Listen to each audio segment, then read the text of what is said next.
If you want to know the truth about Islam, don't go to Rome.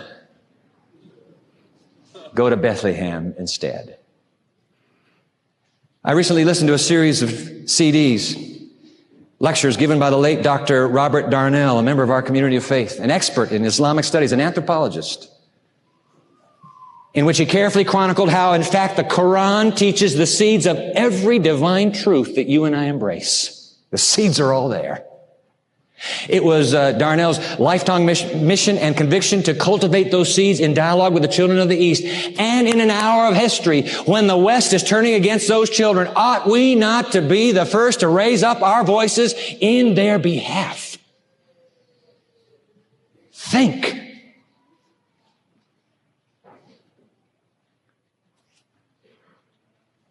Why shouldn't we? For what if?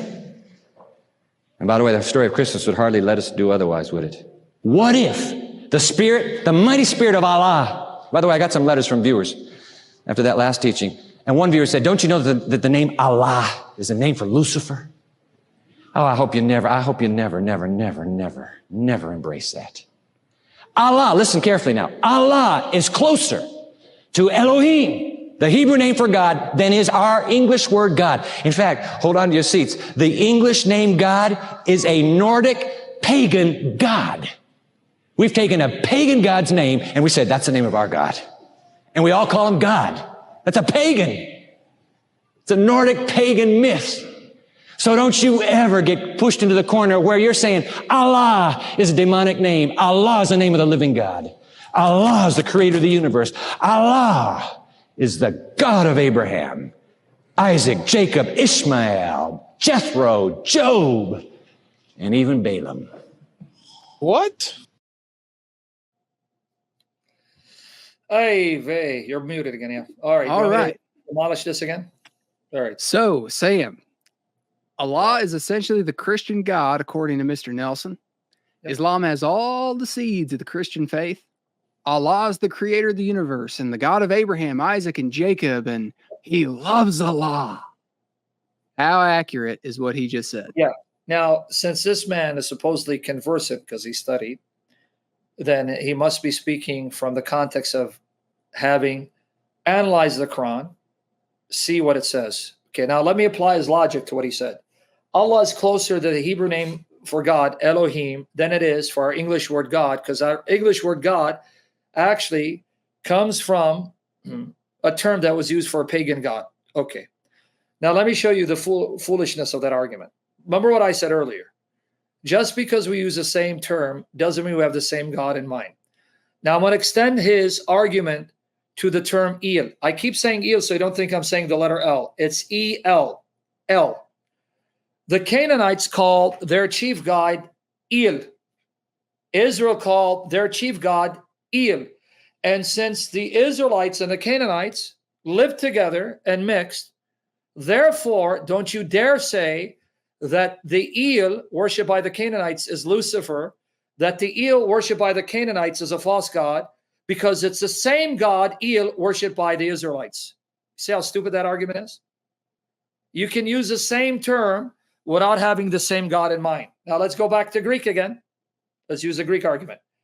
You got a pagan standing next to you and he says, O Theos, O Pater, the God, the Father. And then the Christian stands next to him and says, O Theos, O Pater, the God and Father. They worship the same God. They worship the same God. But hold on, if I ask the pagan, who's the God, the Father to you? God and Father. Oh, Zeus. Hey, Christian, who's the God and Father to you? The Father of Jesus. Is he Zeus? No, you can't say that. You're both using the word theos and pater.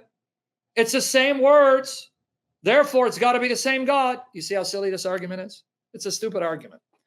Once again, the Allah of the Quran is not the God of the Bible any more than the God of Mormonism, the Father acknowledged by Mormons, is the Father of Jesus Christ, any more than the Jehovah's Witnesses Jesus, who's the Archangel Michael, is the true Jesus that we follow.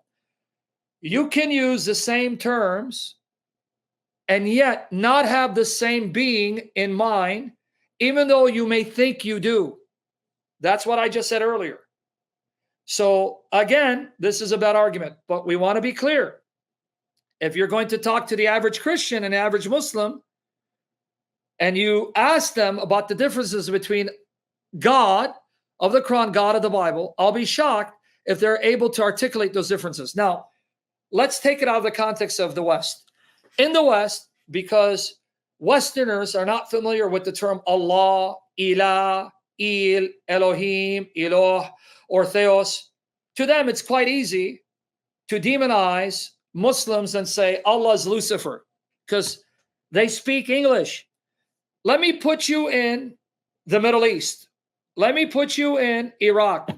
Let me put you in Africa and Egypt. And then I bring in Christians of various stripes and Muslims of various stripes, and I say, who's Allah? They'll say the true God of Abraham. Do you both acknowledge the same God? They'll say yes. Now, they're wrong because it's not the same God, but now you understand the difference? Because they speak the same language and they use the same term from God, they're more prone in agreeing they have one and the same God, but he's understood differently. In the West, however, because they use the term Allah and Westerners are not familiar with Allah, it's easier for them to say Allah is a false God. But what if I were to take Jews and I take Christians and we put them in the same room and say, do you worship the same God? Yes. But wait, how do you worship the same God? If you're talking to an Orthodox Jew, his God is not Father, Son, Holy Spirit. And they say, we Christians are idolaters because we worship three gods. You see my point? It's more complex than what this guy is saying. And to say the Spirit of Allah, what Spirit of Allah? What are you talking about? According to the Muslims, the Spirit of Allah is Jibreel, Gabriel. So are you saying that you agree with the Muslims, the Sunnis, that say that the Spirit of Allah is Angel Gabriel? Get off the crack pipe, son.